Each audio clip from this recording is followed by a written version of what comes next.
In late December, this thing happened that people in the arms control world had been bracing for. Russia started firing missiles into Ukraine that had been made in North Korea.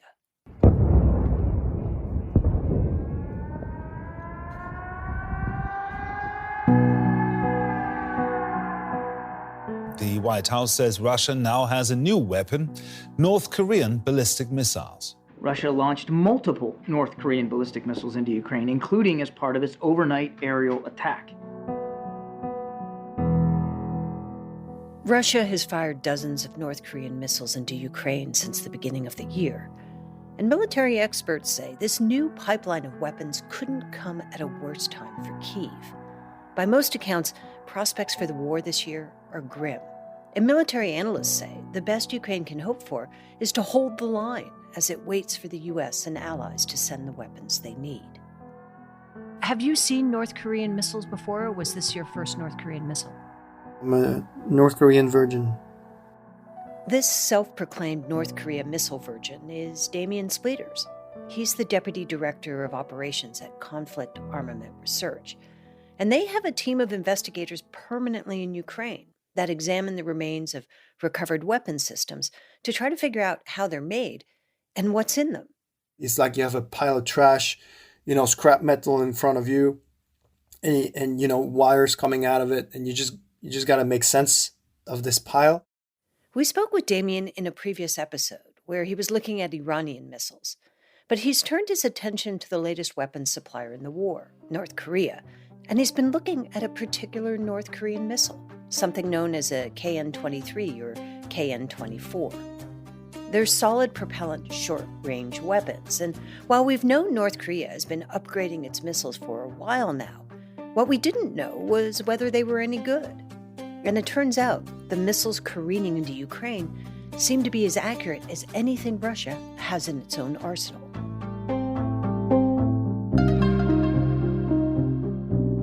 The other alarming thing about these missiles is that, until now, North Korea has only been testing them. This is the first time they're actually being used on the battlefield, which not only has all kinds of implications for what we thought about North Korea's ability to get around sanctions, but more ominously, what it says about the future of arms proliferation around the world.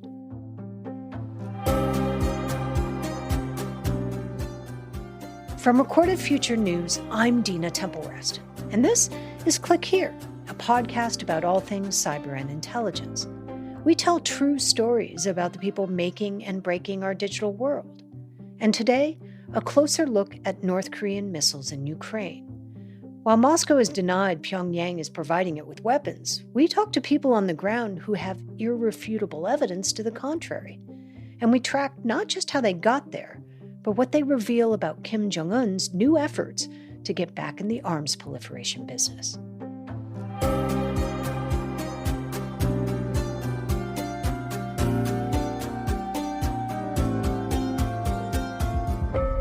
Stay with us.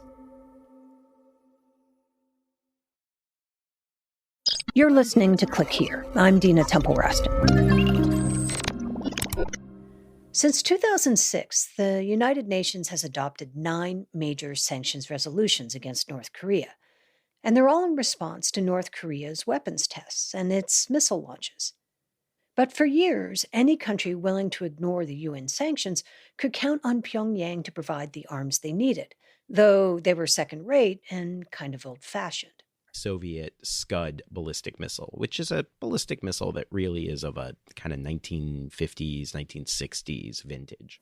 This is Jeffrey Lewis. He's an arms control policy expert at the Middlebury Institute of International Studies at Monterey.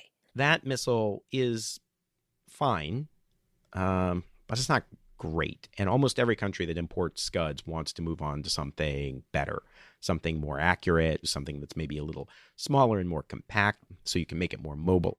And he says that North Korea saw the market changing, and in the last 5 years responded by heavily investing in creating missiles that were more tactical and easier to use on the battlefield. These are new, modern missiles, and they really didn't exist in North Korea 10 years ago. we remember the North Koreans selling Model Ts all over the world. And, these are more like, Ford Mustangs or something. I hate car analogies. I can't believe I just did that. Jeffrey and other researchers who track Kim Jong-un agree that North Korea pivoted to these new kinds of missiles after the North Korean leader had a bit of a breakup. He wrote me beautiful letters, and they're great letters. We fell in love. That's former President Trump talking about Kim Jong-un. And it turns out their love was short-lived. Kim Jong-un wanted all sanctions lifted, and, well, the American president didn't want to commit. And hell hath no fury like a dictator scorned. Kim's response was to step up North Korea's weapons programs. North Korea switched gears and immediately began testing these missiles, which I presume had been in development the whole time. It seems there's praise all round in North Korea after its latest test of an intercontinental ballistic missile. With the potential to hit the U.S. And now these new and improved North Korean missiles have made their way to Russia, which we think are probably just the tip of the iceberg in terms of North Korean munitions that are being exported to sustain this terrible, terrible war of aggression. In Ukraine. Yes. Sorry, when I say showing up in Russia, sadly, they show up in Russia and then the Russians immediately use them in Ukraine.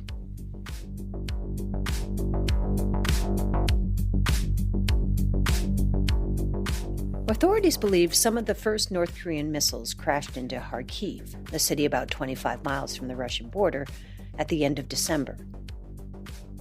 And were you in Kharkiv when they grabbed this North Korean missile, or was one of your team there? Our team works in Kiev for the moment.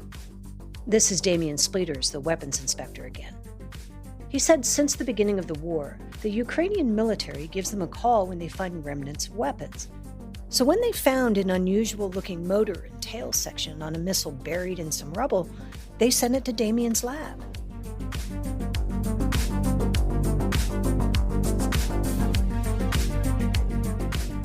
Within hours, Damian's team had what was left of the missile lying on a kind of examination table, and they began meticulously taking it apart, photographing it as they went along.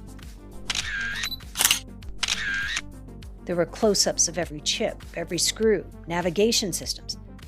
They were looking for clues about not just how the missile is made, but where the components inside it came from. And almost right away, they could tell that this was not a Russian-made missile. There was some realization pretty fast that this was something different, but the challenge then was to be able to prove it. They started with obvious visual clues, comparing it to systems on the Russian missiles. And we saw that the diameter of the Iskander, the Russian system, was smaller. So that's a first clue that tells us it's a different system. The tail on this new missile looked weird too. The rudder that kind of steers it, something known as a jet vane actuator, was different. They had their suspicions about where it came from, and then they found proof. Then looking into the insides of the missile, we found a Korean Hangul script character. Like a letter in Korean. And in addition to that, stamped into two different parts of the missile were the numbers 112. Could be a reference to the February 11 plant, which assembles those missiles in North Korea, or it could be a reference to the Juche calendar, the official North Korean calendar, which 112 corresponds to 2023. Which suggests two things. One, that the missiles rolled off the assembly line in North Korea last year, and two, went to Russia just a short time later. And then Damian found something even more damning, a relatively new American computer chip. The most recent component was produced in March of 2023. So first of all, it shows how North Korea is able to produce missiles despite, a whole series of sanctions. A series of sanctions that were supposed to stop chips from getting to North Korea in the first place. But this showed that not only is North Korea finding a way to buy these chips, they're actually getting their hands on some of the latest ones. When we come back, researchers have finally figured out how these missiles are getting to Russia, and they're worried that these new missiles may be paving the way for a new arms race. Stay with us.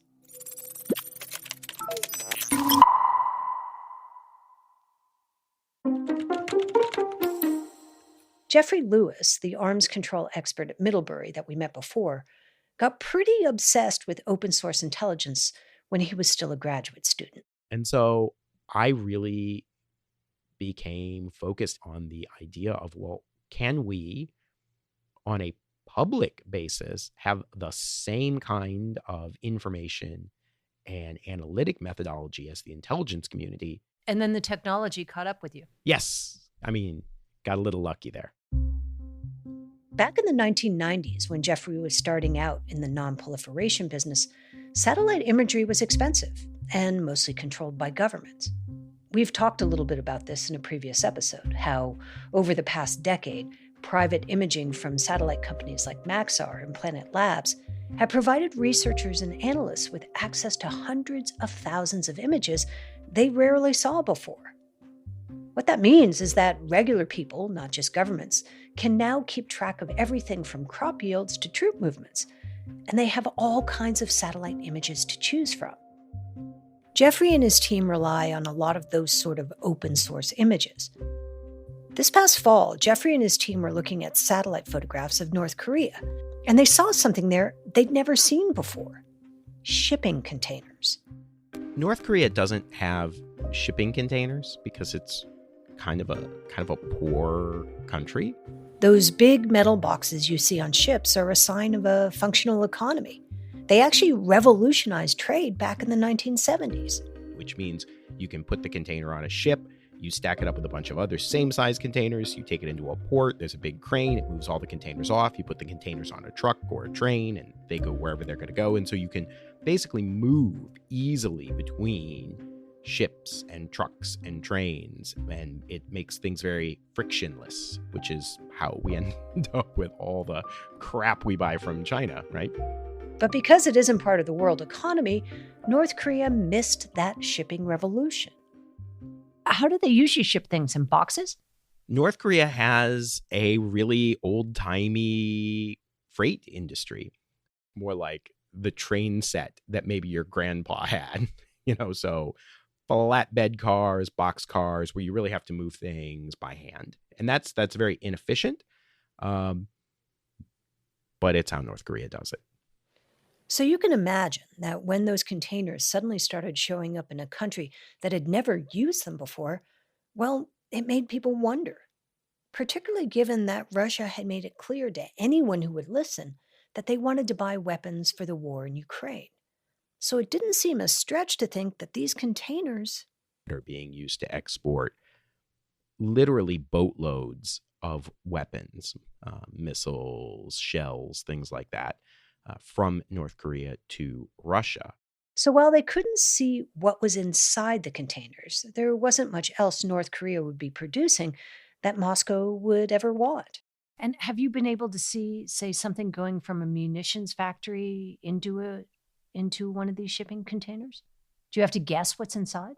We have to guess. But it's a pretty educated guess.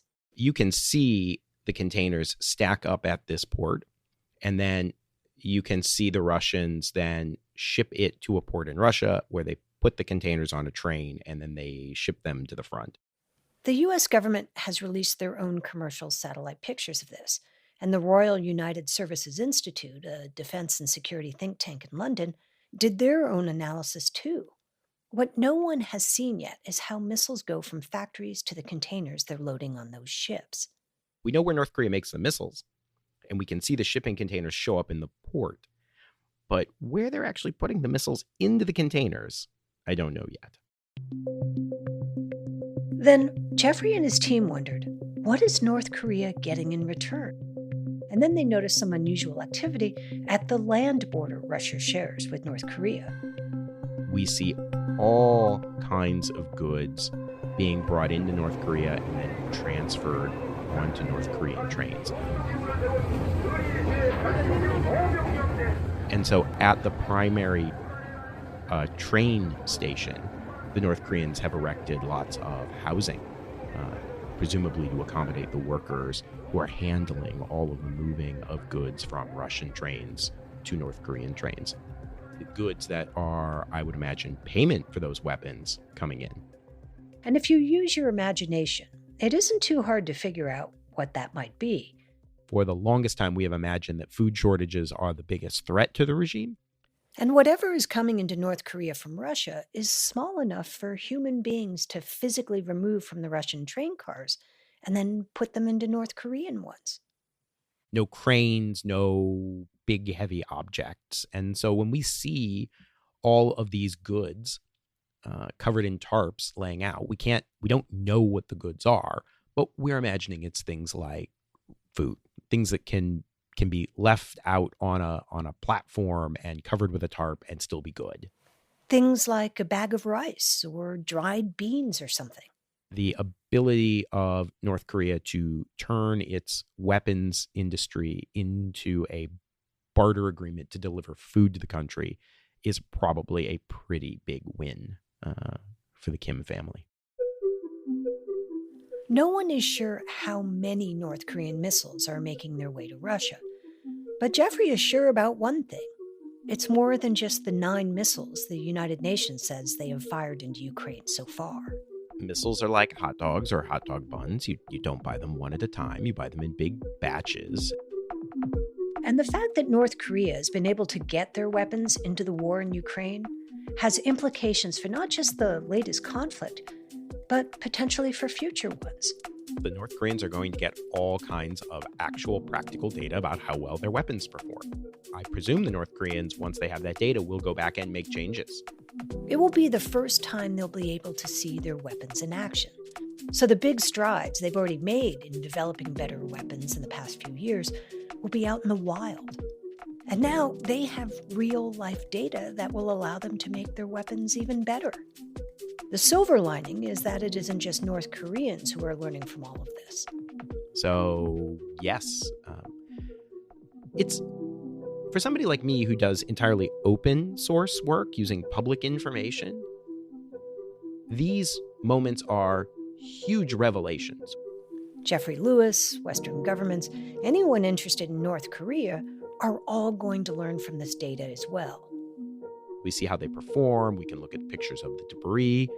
You can only imagine that the United States and its allies are getting orders of magnitude more information because they actually possess the systems and the debris. They're also getting data from that weapons investigator on the ground in Ukraine, Damien and his team.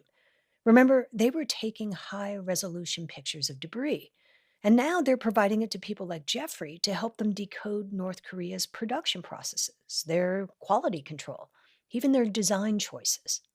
I don't think we have any giant light bulb conclusions, but there is just so much new information. As all of this new information comes in, they do expect some light bulb moments in the future. And that could help the rest of the world understand not just what North Korea is doing, but how to defend against those missiles if they're ever targeted at the rest of us. Jeffrey says whatever it is North Korea is doing, they're clearly proud of it. He knows that because that part, well, they're not hiding that at all. Jeffrey says Kim Jung-un seems to have a newfound swagger. And among other things, he has started visiting more and more munitions factories. And he's making public that's what he's doing.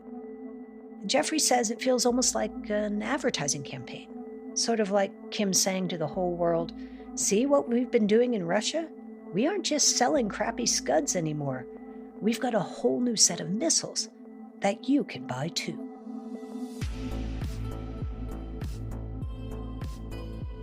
This is Click Here. Here are some of the top cyber and intelligence stories of the past week. A California federal judge ordered spyware producer NSO Group to turn over some of the source code of its Pegasus software to WhatsApp. It's part of the app's long-running lawsuit against the Israeli company. WhatsApp alleges NSO planted Pegasus spyware on phones by exploiting an audio calling vulnerability in its system from 2019 to May 2020. WhatsApp filed a lawsuit against NSO in 2019, saying the commercial spyware company conducted surveillance on about 1,400 WhatsApp users over the course of about 2 weeks.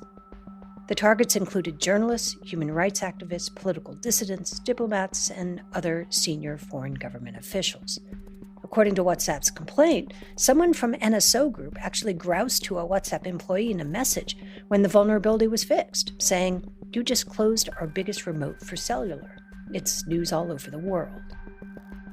Speaking of lawsuits, OpenAI is facing a raft of new ones by 3 online news outlets, including The Intercept. They allege OpenAI infringed on their copyright when it used their stories to train their AI models. The latest court filings came just days after OpenAI sought to dismiss part of a similar suit the New York Times filed at the end of last year.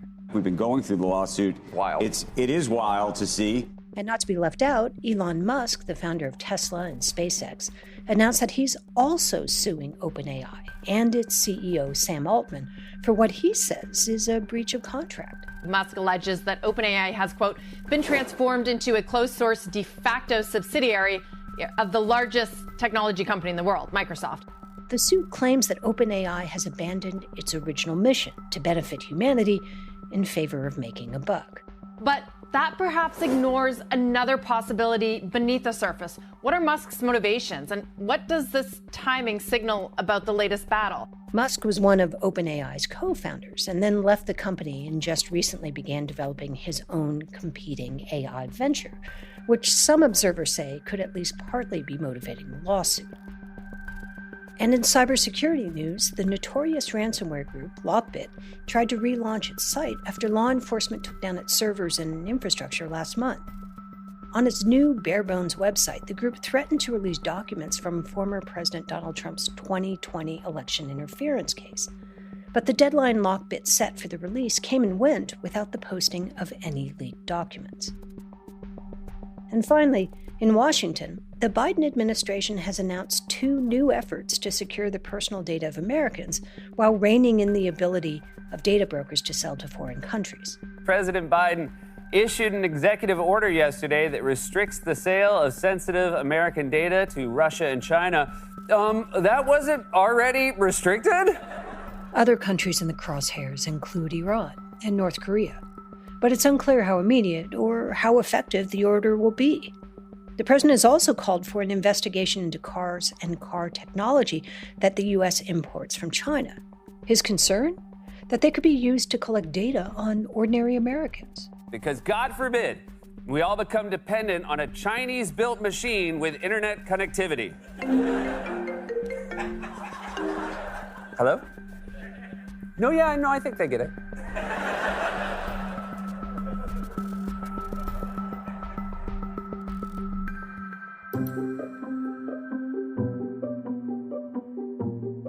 Today's episode was produced by Sean Powers, Kat Schucknecht, and me, Jade Abdul-Malik.